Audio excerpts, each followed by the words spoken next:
Ito ang kitchen. Hindi pa yan. Hindi pa yan. Anuhin kasi magagamit pa. Ang kitchen.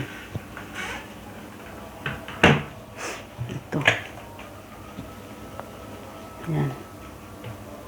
Dami pa yung mga gamit. Ilagay pa to sa mga karton.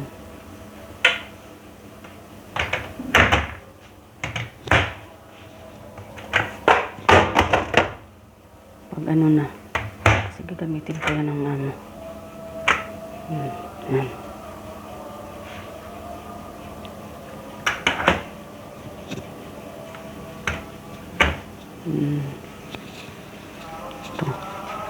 Ito. Dami pa yan. Iwan ko. Dahil pa yan sa ano. Pag makita niya ano.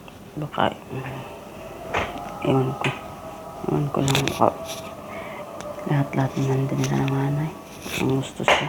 Hindi niya itapon. So, ibigay ba sa amin o hindi naman alam.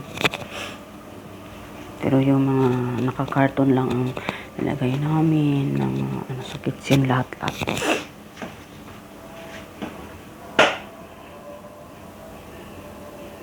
Bye guys. Thank you for watching.